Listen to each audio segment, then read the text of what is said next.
Japan is way smaller than China, has no natural resources, and is clearly the junior partner in its alliance with the United States.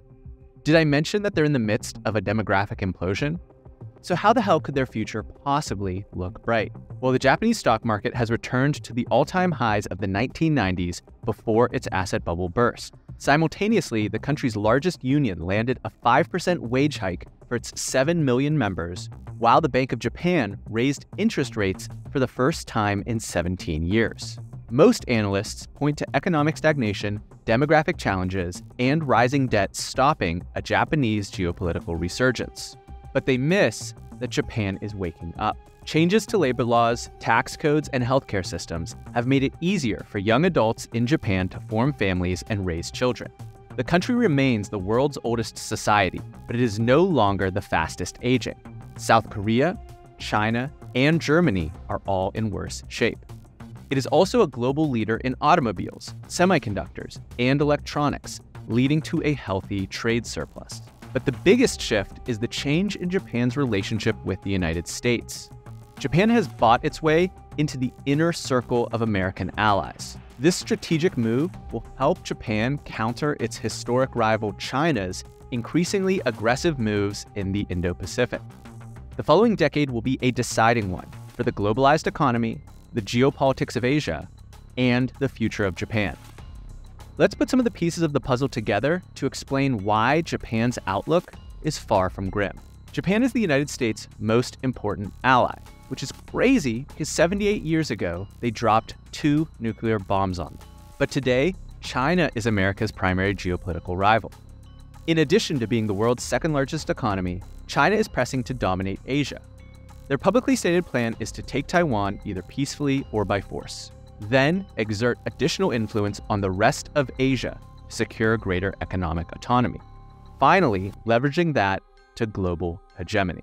It's a credible threat, since the states with the greatest economic resources can translate that into the most military power. Iran, North Korea, or Turkey could make similar grand plans, but couldn't turn them into reality. None of those countries have more than 1/10 of the economic power of the United States. Even Russia has only 1/5 the economic might of America. As a result, the US is pressing its NATO allies to balance Russian aggression and letting someone else worry about oil in the Middle East. Meanwhile, Asia comprises 40% of global GDP and is the source of 2/3 of global growth. If China were successful in capturing Taiwan, it would gain leverage on Korea, Japan, the Philippines, Australia, and the rest of Southeast Asia. Given the technological prowess of the region, it could use those advantages to unseat American dominance. As the US has slowly woken up to this reality, the groundwork of the strategy to counter China was laid by Japanese leadership 2 decades ago. Prime Minister Shinzo Abe began advocating for the concept of a free and open Indo-Pacific to counterbalance China as early as 2007. When he repitched the framework in 2017, it was endorsed by the United States under President Trump. The next year, U.S. Secretary of Defense James Mattis announced the renaming of U.S. Pacific Command to U.S. Indo-Pacific Command during the change of command ceremony in Hawaii. That may seem small, but it reframed American security posture around the South China Sea and brought together the Quad, Australia, India, the US, and Japan, into a strategic security dialogue. This is also one of the only times in history that a foreign leader developed a doctrine that became central to US strategic thinking. It's a considerable impact on an already strong military alliance. Japan hosts more American troops than any other country besides the United States, with over 50,000 servicemen and women stationed there. They also host American nuclear weapons. To prepare for increased aggression from China, Japan has also announced a 60% increase in defense spending over the next 5 years, the largest increase by a democratic nation since the Reagan era. Its 2 new Izumo-class carriers, 2 of the 4 most powerful military platforms in history not operated by Americans, will soon be flying exclusively U.S. fixed-wing aircraft. Current Prime Minister Fumio Kishida even attended a NATO conference. And all of this is backed up by deepening economic ties. Upon the election of Donald Trump, Abe headed to Washington and asked for a deal. The Trump administration only got a few deals done while in office with Mexico, Canada, and Japan taking the primary spots. It cost the Japanese some face, but it secured their access to the rice, oil, natural gas, iron ore, and lithium that its economy needs to continue humming. Japan has built multiple aggressive maritime empires over its history. The 14,000 islands of their homeland lack resources and are difficult to navigate internally, making it the most natural naval power of the Eastern Hemisphere. Japan industrialized before Korea and China, but because of its lack of natural resources and distance from European colonists, it remained relatively untouched by foreign powers. That meant for centuries, it could attack its neighbors with an aggression greater than Napoleon's France or the British Empire. The massacre of Nanjing, the annexation of Korea, and the invasion of Manchuria are still etched in the region's cultural memory.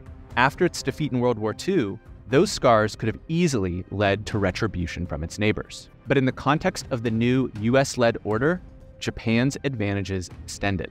The US implicitly guaranteed the security of the islands through its occupation and military presence.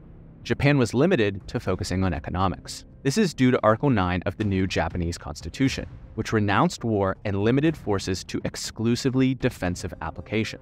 But like Germany, this unleashed a highly technical, industrious, ambitious population to attack exclusively economic goals. Both built enormous export-led economies. Entrepreneurs like Akio Morita, who founded Sony from a bombed-out shopping mall, rebuilt Japanese industry to compete globally.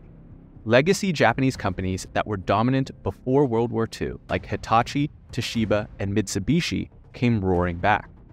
By the 1980s, Japanese GDP per capita surpassed the United States, and they nearly claimed the world's largest economy a few years later. But in the early 1990s, the bubble burst, leading to a lost decade of economic stagnation. But even after the 1990s recession, Japan still maintains the world's fourth largest economy. Japan has focused more on the United States. Toyota and Honda have built their manufacturing facilities in Indiana, Alabama, Ohio, and other states around the US. This gives Japanese companies a resilient supply chain situated near the end consumers that will ultimately buy their products. And this is key because Japanese demographics are abominable. Their fertility rates, which is the number of children the average woman has, fell below the replacement level of 2.1 children in the mid-1970s and has never recovered. That means Japanese leaders have been preparing for their working-age population to shrink for 5 decades. Offshoring the manufacturing of their products allows them to utilize other pools of labor and get preferential tax treatment on those manufactured goods. The US isn't focused on tariffs for cars produced in Mississippi. After those sales, the company sends some of the profits home to help service its aging population. This doesn't completely solve the demographic problem, but Japan has had a long time to prepare and the privilege of beginning its preparations as a rich nation. But before we talk about those steps, let's talk about why they're not having very many babies. The Japanese islands are incredibly mountainous. 80% of their land is uninhabitable, as they have 111 volcanoes. As a result, it is the world's most densely populated country and the 5th most urbanized. Everyone is crammed into apartments and condos. No suburbs. Can you imagine raising 3 little kids in a condo? Across cultures, urbanization and industrialization reduce the amount of children that people have. And Japan was aggressively doing both before the rest of the world. So Japan's population has been declining since 2010, and its fertility rate remains far below replacement level at less than 1.4 children per woman. Further stressing their economy is the fact that the proportion of elderly citizens is growing. With a median age of 49, 30% of the population is past retirement age. Those folks are taking pensions, consuming social services, and not contributing to the tax base. And unlike the West, Japan is not particularly open to immigration. The Japanese language and culture are difficult to learn for foreigners. They also place a high value on cultural homogeneity and social harmony, so there's concern that large-scale immigration could disrupt this and lead to social tension. While there are some Korean, Vietnamese, and Chinese that have immigrated to Japan, the rates of inflow are far lower than Western countries. Taking all this into account, it's phenomenal that Japan's been able to hold on to its global significance. But the last 3 decades have proven that they can lock in the economic gains that they made with healthier demographics, while the rest of the world struggles to digest deglobalization. Japan has been preparing for decades for a world that is becoming more regional. And in East Asia, there are three other consequential entities: the US, China, and Korea. Korea shares many qualities with Japan: an export-led economy lacking domestic resources, a highly urbanized society, and an abysmal birth rate. They sell enormous quantities of goods and services to both the US and China. Both host US military bases and would be the target of greater Chinese aggression if the US were to retreat from the region. They are also two of the world's most prolific shipbuilders.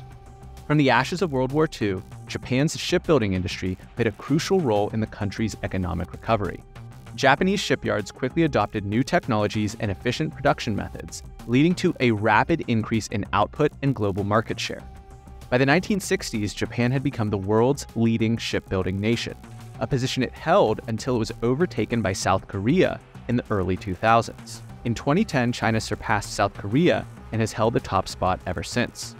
But Japan's shipbuilders still produce substantial tonnage and have a rich history of deep-water vessels. This is essential to the global geopolitical picture as China ramps the size of its navy. In the early 2000s, the PRC Navy mustered about 37 vessels. Today, they're mustering 350 vessels. Japan's pair of fully deep-water Izuma-class carriers have been actively deployed since 2017 and now regularly operate in tandem with the US fleets. Meanwhile, South Korea's navy remains local to the Korean peninsula, focused on defending the Yellow Sea, Korea Strait, and the Sea of Japan. All three countries are also powerhouses in the semiconductor industry. While Taiwan has industry-leading fabrication plants, Korea has Samsung, and China has SMIC and Huawei. While Japan has opened a local semiconductor plant in a joint venture with TSMC and is building another, local firms like Nikon and Tokyo Electron have focused more on the semiconductor supply chain. In 2022, Japan stood side by side with US tech sanctions to box in China's semiconductor industry, while South Korea has taken advantage of extended negotiations with the US to free Samsung to sell as many high-end semis to the Chinese as possible while it's still legal. The contrast between these two nominal allies of the United States sets them up to take very different postures regarding the biggest geopolitical domino in the region. Chinese President Xi Jinping has repeatedly stated that taking control of Taiwan is his #1 strategic objective. If you think that authoritarian leaders should be believed when they repeatedly say that they're going to do something, then you agree that this will likely be a flashpoint within the next decade. Japan has a vested interest in maintaining stability in the Taiwan Strait, as any conflict between China and Taiwan would have severe economic and security implications. More than 40% of Japan's trade passes through the South China Sea, including much of the energy it relies on at home. The United States has long maintained a policy of strategic ambiguity regarding its defense of Taiwan. However, there are a couple reasons to believe that the US would act in the case of an invasion. So unlike Ukraine, to be clear, sir, US forces, US men and women would defend Taiwan in the event of a Chinese invasion? Yes.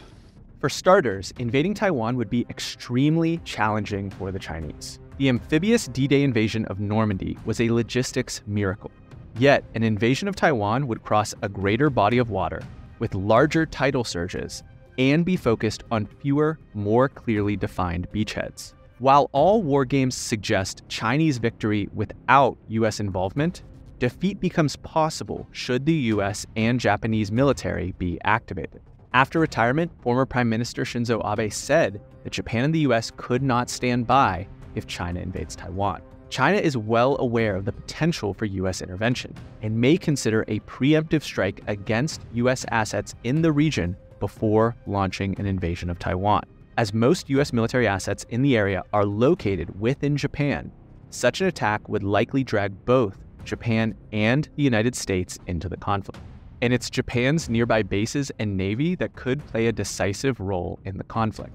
Okinawa is just 465 miles away from Taiwan and hosts a US military base.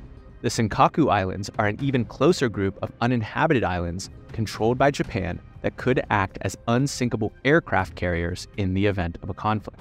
These defensive positions north of Taiwan could slow the progress of the Chinese military and rob the CCP of a decisive victory. Without a natural stopping point, you could expect economic sanctions. And the US, Japan, or India could potentially shut down the Strait of Malacca, a critical choke point through which a significant portion of China's energy imports and trade passes. Such an action would severely cripple China's economy and hinder its ability to sustain a prolonged conflict. Japan and the US would likely also be supported by Australia and the United Kingdom via a trilateral security pact called AUKUS. While I hope that Chinese leadership is sensible enough to avoid such an act of aggression, I am increasingly skeptical of such prudence. I made an entire video outlining why I think an invasion is increasingly likely that I've linked below. In our recent video on the Chinese economy, we covered how China is the world's largest energy importer by a substantial margin. They import over 10 million barrels of crude per day. That's more than the United States and India combined. Well, Japan is number 4 in oil imports, number 3 in coal, and number 1 in liquefied natural gas. This is incredible considering Japan's population is considerably smaller than the other top importers like India, China, and the US. The defining question of the next decade will be, where do they secure those resources? North America will be able to spare Japan 1 to 2 million barrels per day of crude oil and fuels, but that won't be enough to meet total demand. The Americans may also be able to share a few billion cubic feet of natural gas exports. That also won't be enough. Japan will have to secure the rest of its energy portfolio themselves. A good start would be leaving the Fukushima disaster in the past and restarting their nuclear power programs. Before the 2011 Fukushima disaster, nuclear power accounted for about 30% of Japan's electricity generation. But after the meltdown, most reactors were shut down, and as of 2023, only a few have restarted. The government plans to increase the share of nuclear power to 20% by 2030, which would be a huge step forward. But for the rest of their energy portfolio, Japan might have to return to being an expeditionary military power. If the Taiwan question is resolved, Japan's next military target might be Sakhalin Island. It is just off the coast of Japan's northernmost Hokkaido Island, putting it well within Japan's naval and air force power projection range. While it's currently controlled by Russia, Sakhalin has been claimed by both Russia and Japan over the course of the 19th and 20th centuries. In 1905, following the Russo-Japanese War, the island was divided, with southern Sakhalin going to Japan. Russia has held the entire island since seizing the Japanese portion in the final days of World War II. As Russia is declining demographically, its primary focuses are Eastern Europe and Central Asia, which pose far greater existential risks. From Japan's point of view, Moscow is 5,000 miles away and not one of the country's essential relationships. Securing Sakhalin would place around 300,000 barrels per day of crude production and 3 billion cubic feet of natural gas production within Japan's control. The infrastructure was largely built by Japanese firms, which means that they can keep offshore energy production running. If this all sounds improbable, remember that Japan and Russia never signed an armistice at the end of World War II. Technically, they're already at war. This video took a ton of time to put together. If you learned something, please drop a like. Got a lot of other videos on the channel just like it. Go check those out too.